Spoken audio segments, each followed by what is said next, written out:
What's up, guys? This is Mad Dollar, and I'm back with part 2 from round 2 of the East Roswell Frisbee Trail Championship. Right now, we got Joey Lutz in the lead at -11. I am 9 under par myself, and we also have Chad Yeatts and Adam Ray on our card. We'll be starting on hole number 10, which is 300 feet uphill, tight tunnel shot. And actually, once you get to the top of that hill, it flattens out for about 60 feet and then drops. And the basket sits on a little shelf with another hill right behind it going down. This is a really cool hole. If I want to birdie it, I have to throw a really flippy driver and just throw it with all hyzer and have it stand up super late and never really move right or left.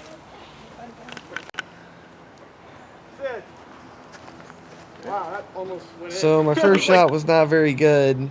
Pulled it a little to the right, and it left me in a tough spot. Ended up having to throw a tomahawk out of there, but got out of there pretty good. Actually, way better than I expected. Ching? Joey's drive sent him all the way onto hole 18's fairway. Takes a run and misses.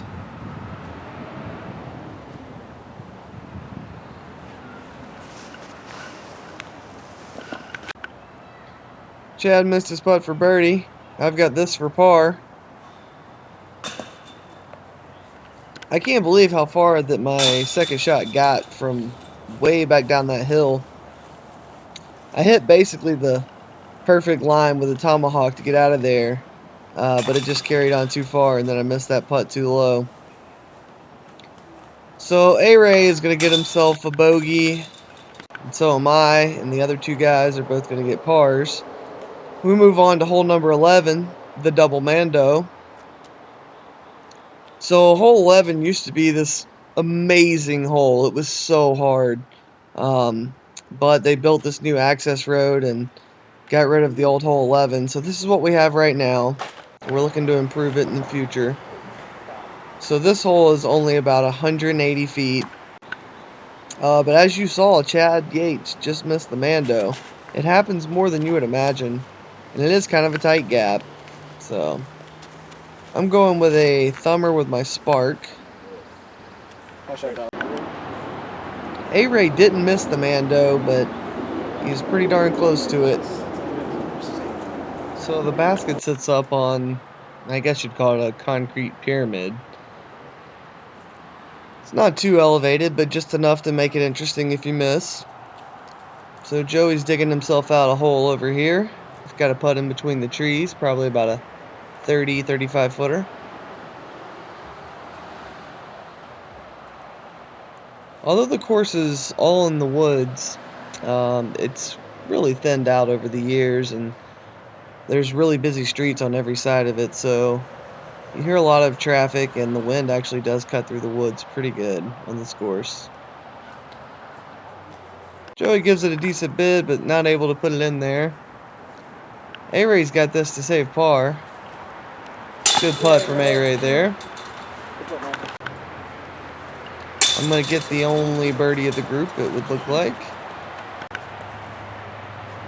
Joey will 3, and I believe Chad will take a 4. So we move to hole 12, about 250 feet, just over that OB rock garden, or as I like to think of it, a snake pit. So I threw the spark, went a little deep. Joey surprisingly goes backhand here. I mean, he throws a beautiful shot. Doesn't get any prettier than that.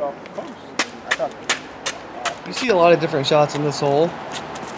Both these guys went with the backhand and hyzer. A lot of guys play a righty hyzer up the right side.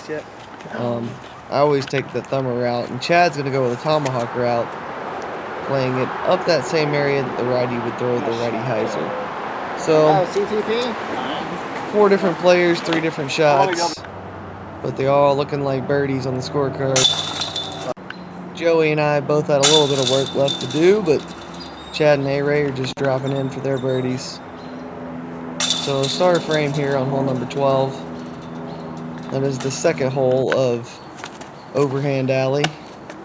Hole number 13, I go down the right side again with my hatchet thrown via tomahawk. Joey looks like he's lining up a sidearm. Guess he's going right down the middle. I'm not sure if that's a putter or a mid-range. He hung it out just a bit though. A-Ray goes right down the middle of the backhand. Hydras out a little early, but still gives him a putt. Chad, I believe, was going for the same exact play as me, but he kind of cut down the middle route instead. That's a good thing about the tomahawk on this hole and the next hole, is that there are two routes, and if you throw the tomahawk at the right-hand route and it flips a little quick, you still get to go down the left-hand route. So Joey has a nice long jump putt up shot there. A-Ray's got about 50 feet to the basket and a lot of trees in the way. Gives it a pretty decent bid. Chad also gives it a decent bid. He went just a little far right. Maybe he kicked off a tree on the left side. I'm not really sure how he got to where he got. But I did get my birdie in there, and A-Ray will tap in for par. Solid putt there. Good to see you, buddy. So, 3 pars and a birdie. And just like I mentioned on the last hole, right there, I'm actually trying to throw that tomahawk down that right-hand side, but it flipped a little soon. Actually hit the tree in the middle that I aim at. But it kind of still kicked me down the middle route, and I'll have a long putt. Joey goes with the forehand and hits the claw tree, as I call it, or the hand tree. It's kind of like the west side it's tree. like 4 fingers shooting straight up in the air. And that is the tree that you hit a lot of times when you think your shot is going to be good. Chad threw a tomahawk. I'm not really sure how it turned out. It was hard to see it down there. So Joey made it about halfway, and he's off the fairway to the left. Looks like he's going to try to jump putt one down to the basket. That's the thing at East Roswell. You have to play good and not get bogeys on a lot of the course. And then when you get on this little stretch of holes, like hole 11 through hole 15, you got to get birdies. Hit it. Because there's not many other places on this course where you're going to get a lot of twos. But right here, if you're playing well, you could string 4 or 5 birdies together and save what could have been a bad round. Going with the spike on my putt. Gave it a pretty good bid, but just a little bit high. Well, it doesn't look like anyone's going to get a birdie here, so we're going to move on to hole number 15 after a star par on hole 14. Hole 15, last chance to get a birdie before you run into the ultra hard finishing 3 holes. I guess Joey's seen enough tomahawks, now he's going to throw one himself. Sometimes if everyone else is doing it, you just got to jump in there and do it too. I believe I was first to tee here, so I must have thrown really quick before the camera was ready. Chad also going with the tomahawk. I'm sure even though we didn't get mine, it was definitely a tomahawk. And that's my pink disc about 15 feet to the left of the basket. A-Ray, I'm not sure if he went out of bounds here or not. He must have. So that was a really good bid to save his par, but he didn't quite get it in there. Joey makes a nice putt for his 2, so the tomahawk was the correct way. Chad goes into crane range and bangs home his 2, as do I. What was that? So we move on to 16, the hardest hole on the course. 16 and 17 both, really. 16 the hardest par 4, 17 the hardest par 3. And after a nice little backup, I had a mental error and threw it right into that first tree. I don't think I've ever done that before. If I have, it's been so long I can't even remember. Joey throws a pretty good one. Chad just goes with a tomahawk. A-Ray looks to be lining up a backhand driver. Very nice shot. So I only got to advance a short little ways here. I go with a tomahawk with the culverin. And I was still furthest out. I went with a backhand compass right there. So Joey's in the middle of the fairway. I think he's lining up a sidearm. He needs to make it go flat and then turn over about 100 feet out of his hand and then hyzer back at the end. Not the easiest shot, but it's better to have a forehand from where he's at than a backhand, that's for sure.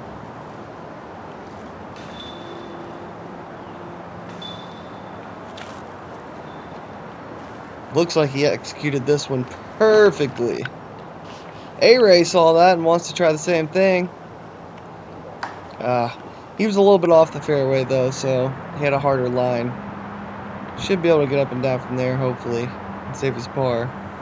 Chad also goes with the forehand. Good. Looks pretty good. I'm not sure how far he made it down.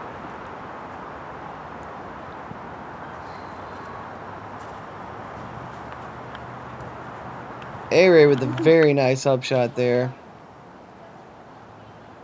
So I'm probably 80 feet from the basket. Basically just pitched it down there to lay up. Walk away with my bogey 5 and just deal with it, because this hole is hard and you get 5s all the time. Joey's putting for his 3. This would be a big move right here if he could convert.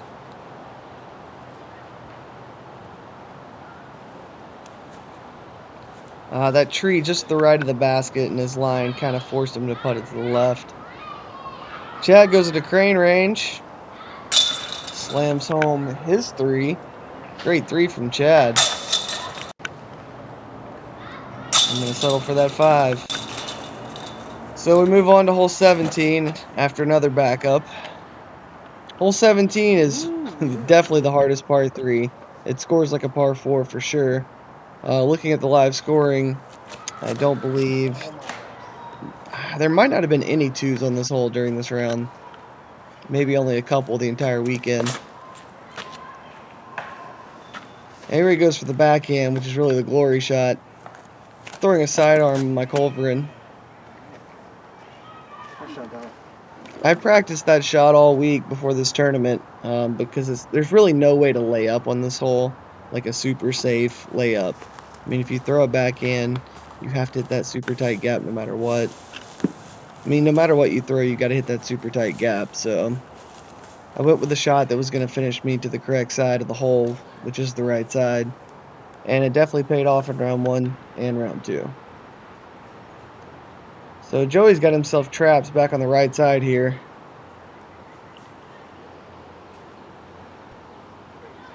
He was able to get that one through, but that was his 3rd shot, so he's going to be looking at a bogey. Chad pitches a nice upshot. He's going to get himself a 3.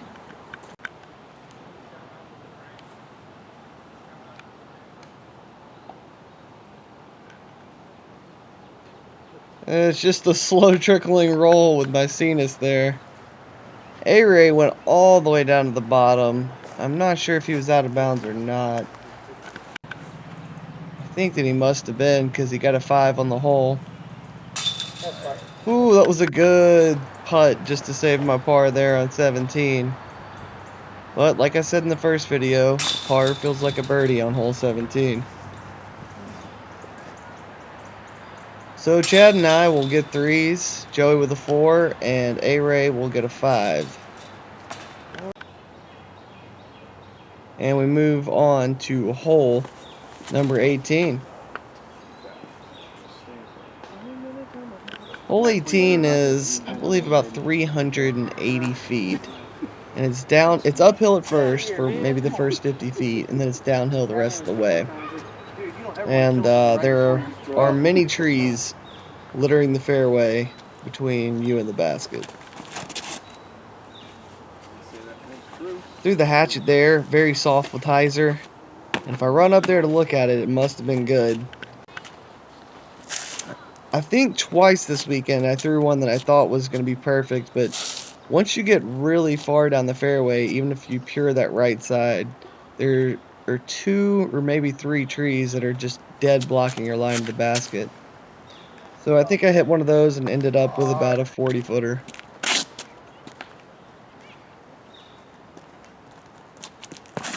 A-Ray puts some power into that one. Yeah, A-Ray. Very nice looking shot. It's going to end up just a little left of the basket. Probably a little bit short, too. Joey hit a tree on his drive and kicked him short left. He's probably halfway down the hole.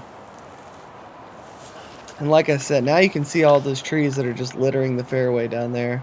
You can kind of see the basket, the yellow and the bogey band in between those 2 trees in the middle of the fairway if you look close.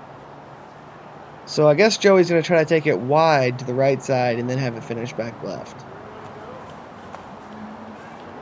And he did try indeed, but he caught one of those trees that are back here in the middle of the fairway. So Chad's going with a little soft tomahawk upshot, expertly played. Chad just showed in this round what it looks like to be consistent and play safe and not make mistakes. So I've got this putt for a 2, which would be huge.